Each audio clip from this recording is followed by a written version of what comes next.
Sejam todos bem-vindos a mais uma leitura da IN 128 de 28 de março de 2022. Meu nome é Pedro Demarque Filho, eu sou advogado especialista em direito previdenciário e estou com vocês aqui nessa jornada para terminar a leitura da IN 128. Eu quero primeiramente agradecer a todos vocês que têm assistido meus vídeos, todos vocês que têm deixado seus comentários nas redes sociais vizinhas. Eu agradeço muito mesmo. Obrigado para aqueles que estão se inscrevendo e curtindo, tá bom? Muito obrigado. Não deixe de se inscrever e curtir e dizer da onde vocês estão ouvindo, para eu ter uma noção de até onde chegam os vídeos aqui, para a gente poder estar interagindo também, tá bom? Nós paramos no artigo 120, agora a leitura vai ser do 121. Vou colocar aqui para grifar. Vamos escolher a nossa amarela, amarelo ouro aqui e continuaremos com vocês na tela. Artigo 121.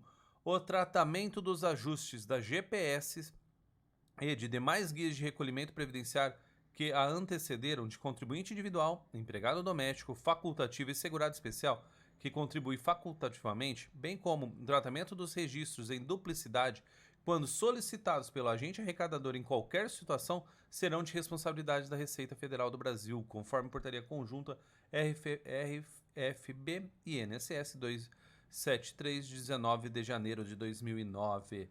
Artigo 122. Na hipótese... Deixa eu colocar aqui para grifar, senão não vai grifar. Na hipótese de não localização pelo INSS do registro de recolhimento efetuado por meio de GPS, depois de esgotada todas as formas de pesquisa dos sistemas, deverá ser encaminhada cópia legível da GPS para o serviço Seção de Orçamento, Finanças e Contabilidades, OFC, da Gerência Executiva de Vinculação da Agência da Previdência Social. Artigo 123 fala que, observado o artigo 122, o serviço Seção de OFC que receber cópia da guia cujo registro de recolhimento não foi localizado após a análise, deverá notificar o agente arrecadador para que este proceda à regularização da situação junto à SRFB ou se pronuncie sobre a autenticidade da guia em questão. Parte que é um pouco mais chatinha, né, que é questão interna, como vai funcionar. Vamos agora aqui para a seção 17 da complementação, utilização e agrupamento para fins de alcance de limite mínimo do salário de contribuição. O que vai falar aqui? Se você tem uma guia que ela é de valor inferior ao salário mínimo, você vai poder pedir o que? A complementação para a utilização dela ou o agrupamento para que ela chegue no limite do mínimo, tá? Depois agora de 2019, da emenda constitucional, você vai ter que, se não chega no mínimo, você vai ter que pedir a complementação dela ou então pedir para juntar. Esse agora vai tratar dessas situações aqui. Vamos continuar aqui para vocês entenderem melhor. Artigo 124. A partir de 13 de novembro de 2019, data da publicação da emenda constitucional número 103 de 12 de novembro de 2019, o segurado que no somatório das remunerações oferidas no período de um mês receber remuneração inferior ao limite mínimo mensal do salário de contribuição poderá solicitar o ajuste das competências pertencentes ao mesmo ano civil. Então, pertencentes ao mesmo ano civil, aquelas que não deu o mínimo inferior ao mínimo mensal do salário de contribuição, que é o salário mínimo, tá bom? Inciso 1º. Complementar a contribuição das competências de forma a alcançar limite mínimo do salário de contribuição exigido por meio de documento de arrecadação da Receita Federal, a DARF, ou de documento de arrecadação que venha substituí-lo para essa finalidade. 2. Ele pode utilizar o valor do salário de contribuição que exceder ao limite mínimo de uma ou mais competências para complementar o salário de contribuição de uma ou mais competências, mesmo que em categoria de segurado distinta até alcançar o limite mínimo. 3. Agrupar os salários de contribuições inferior ao limite mínimo de diferentes competências para aproveitamento de uma ou mais competências, até que alcance o limite mínimo, de forma que o resultado do agrupamento não ultrapasse o valor mínimo do salário de contribuição. O que é isso aqui? Parece ser um bicho de sete cabeças, né? A gente lendo aqui, eles colocam de uma maneira que não é fácil da gente entender, talvez. E eu vou dar uma tentada ao norte para vocês aqui. Você pode, então, utilizar pedir que você pagou, tá faltando ali R$ 50, R$ 20, eu quero complementar o valor através da DARF, então você pede para complementar e chegar no salário mínimo. 2, você vai pedir os salários de contribuição que exceder para complementar outros, você usar o que exceder para complementar outros, ou 3, você tem 2 salários ali, vamos supor que cada um deles no valor de 600 é menor do que o valor do salário mínimo, você pede para juntar os dois ali para dar um valor maior que o salário mínimo, quantos tantos foram necessários. Meu exemplo que eu fui infeliz, porque talvez 2 não chegue, depender, aí for 1.300 igual esse ano, mas vamos supor que eram R$ 700, você junta 2 para que aí sim eles passem, tá? Então você pode pedir para agrupar, não sei se eu fui meio claro aqui, ou totalmente claro, talvez, se não fui, vocês deixam aí que eu explico melhor também, tá bom? Mas parágrafo 1º diz que os ajustes previstos no inciso 1, 2 e 3 do caput poderão ser efetivados por iniciativa do segurado a qualquer tempo. Senhor INSS, a qualquer tempo, não precisa ser quando da aposentadoria, desde que utilizadas as competências do mesmo ano civil, exceto o 13º salário, tornando-se irreversíveis e irrenunciáveis após processados. Uma vez que você fizer a escolha, então faça com sabedoria, porque você depois vai pedir para agrupar. Agora eu quero não, que eles desagrupe e que eu quero usar eles para outra maneira, não pode. Parágrafo 2º. Para os efeitos dessa seção, considera-se 1. Ano civil ou período de 12 meses contados de 1º de janeiro a 31 de dezembro do respectivo ano. 2. Limite do salário de contribuição, salário mínimo nacional, vigente na competência. E 3, aqui nós tivemos uma mudança. Vamos aqui na mudança. Vamos dar um zoomzinho aqui. Vamos aqui,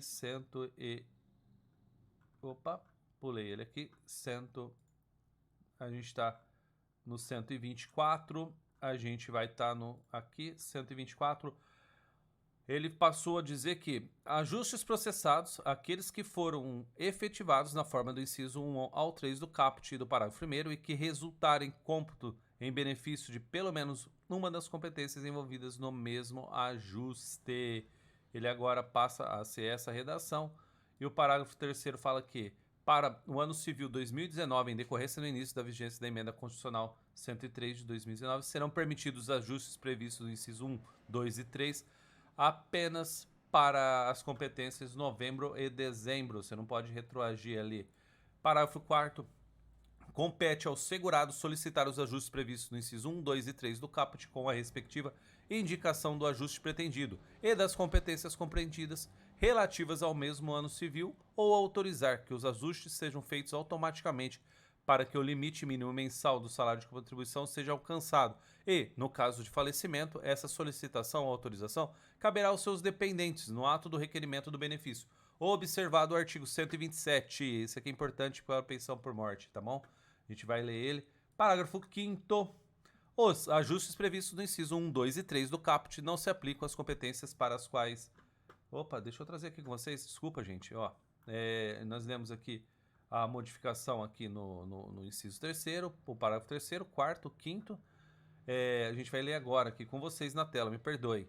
Os ajustes previstos nos incisos 1, 2 e 3 do caput não se aplicam às competências para as quais não existam remunerações pela ausência de fato gerador de contribuição decorrente do exercício de atividade remunerada.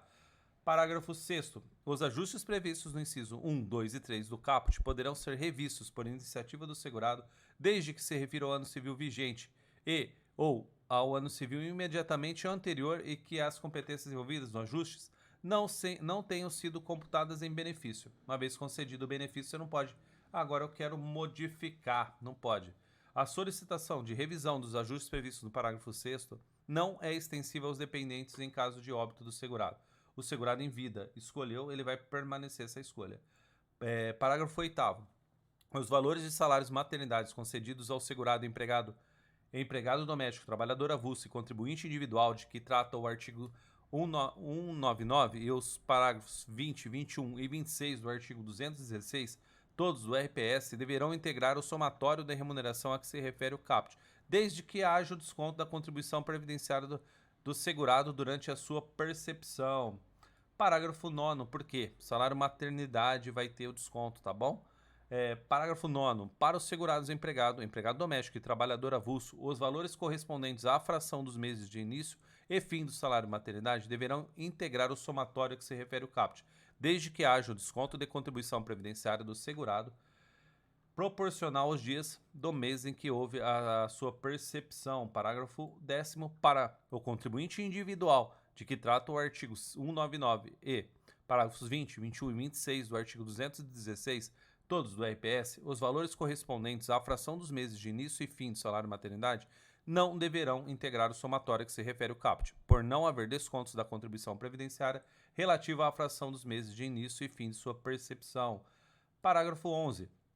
Os valores do salário maternidade concedidos nos termos do parágrafo único do artigo 97 do RPS não deverão integrar o somatório da remuneração a que se refere o caput, uma vez que não há previsão legal para a aplicação dos ajustes de que trata o artigo 29 da Emenda Constitucional 103 de 2019.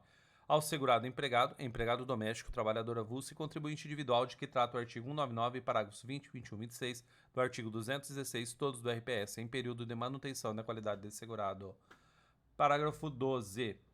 Os valores dos benefícios, o valor do benefício por incapacidade e da aposentadoria por incapacidade permanente não deverão integrar o somatório das remunerações a que refere o caput, uma vez que, nos termos da linha A do parágrafo 9º do artigo 28 da Lei 8212 de 91 e do inciso 1 do parágrafo 9º do artigo 214 do RPS, não são considerados salários de contribuição. Parágrafo 13. Quando se tratar dos meses de início e fim do benefício de que trata o parágrafo 12, somente deverão integrar o somatório das remunerações a que se refere o caput os valores proporcionais aos dias de efetivo exercício de atividade com a incidência de contribuição previdenciária. Parágrafo 14. Os ajustes a que se refere o inciso 1, 2 e 3 do caput não se aplicam ao segurado facultativo, segurado especial e contribuinte individual de que trata o inciso 1 do caput e o inciso 1 do parágrafo 1º, ambos do artigo 99A do RPS. Gente, me perdoe aí que eu deixei um trechinho fora da tela, depois vocês acompanhem ali na IN. E qualquer dúvida eu estou à disposição. Obrigado e até o próximo vídeo.